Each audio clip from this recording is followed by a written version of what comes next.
came to a realization. It's real. Dopamine addiction, 1000% is real. This has been on my mind since I caught something, was under the weather for a few days. But it is 1000% real. Dopamine addiction, and this is not medical advice at all. This is just my experience in talking with quite a few highly successful people and just normal people. These right here, these phones, not only social media, but just everything in general. It could be YouTube, watching videos. That still counts as social media, but watching videos, watching Netflix on our phone, making sure we respond to every single comment on some kind of social media platform. Our phones are such a crippling piece of technology that we have that we may not even notice it. But every time you get a notification, you jump. What is that? It's a dopamine hit. It could even be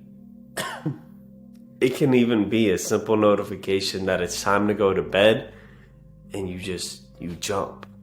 Like, oh man, it's telling me to go to bed. And I'm saying this being self-accountable here. I deal with dopamine addiction.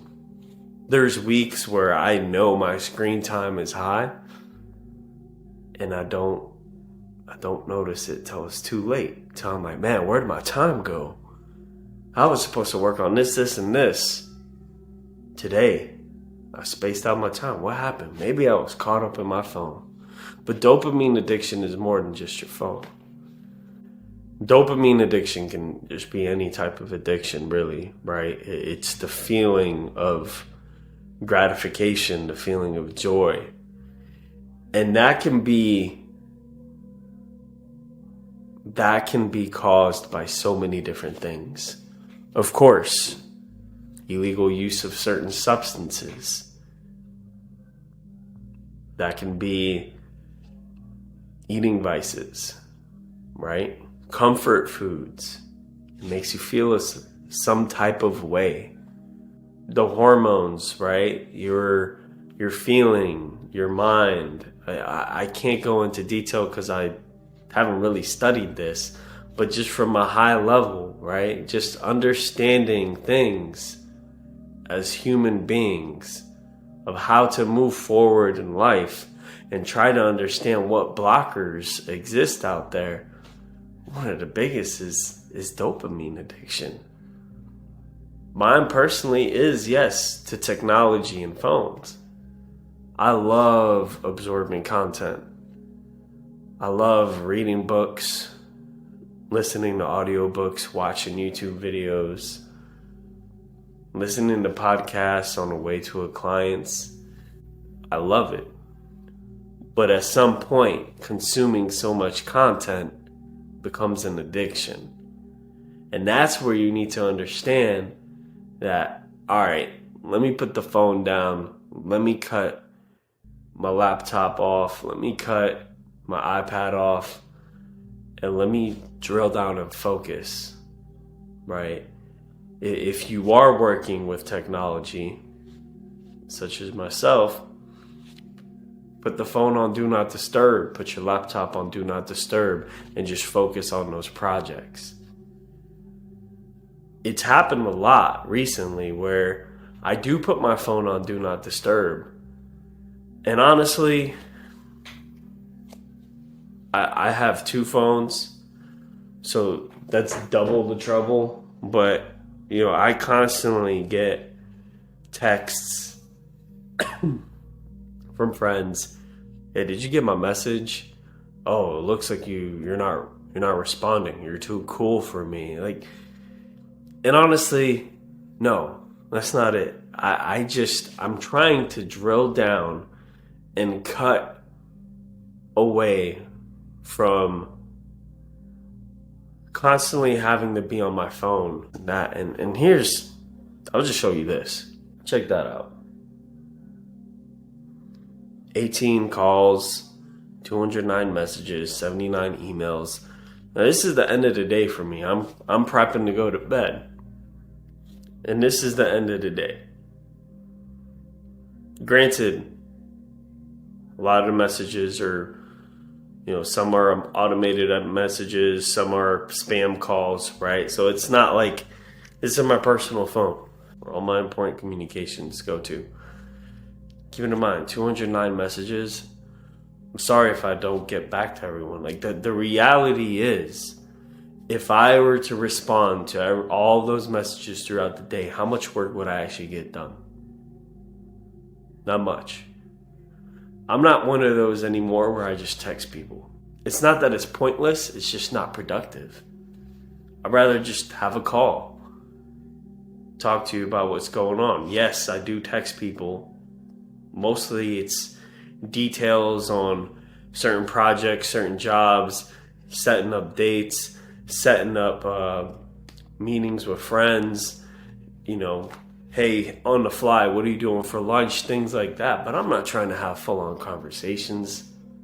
It's just not productive. The last few that I've had, you get into an engaging conversation, you state your side, and then it's just like, it's not relevant. I'm just not trying to deal with it anymore. So dopamine addiction, I'm working on this. I don't want to call it a detox because it's not necessarily a detox. I'm just adjusting my lifestyle, knowing that much of my lifestyle is revolved around social media. So that makes it even harder because I check my work phone for my work notifications and client notifications and project notifications and updates and all that good jazz mumbo jumbo. But outside of that, I'm just not trying to be on my phone all the time. And I still am. That's the crazy part. So dopamine addiction is real. And you need to counter it just by slowly taking things away. Like cold turkey, yes, it works for some people. I've done it before. But for most people, let's be real, cold turkey is just not going to work. Take a little by little away. Change your habits up. If you're interested in kind of learning how to change your habits up, just read Atomic Habits. Check it out. And it's just changing little things, right? Little wins and little changes over time become mountains. That's what you can do to counter dopamine addiction. If the addiction is a little deeper than just a social media addiction, which is pretty deep, if it's addiction to certain vices that aren't healthy, whether that is using certain substances, being part of certain physical acts that just you shouldn't be part of, then you gotta kind of go a little bit deeper, and you may have to go cold turkey, and that's all right. But most important, you just need to know what is within your limits. That way you don't have a relapse. And you will have a relapse. That's just a fact. It's going to come. It's just a matter of how quick you bounce back from that relapse and start trucking, start hitting the next obstacle. So dopamine addiction, unfortunately, it's real. It doesn't matter what anybody says. You can't poke fun at discipline. At the end of the day, discipline is one thing and addiction is another. Can they relate? Can there be some correlation between the two? Absolutely. But at the end of the day, self-awareness is key.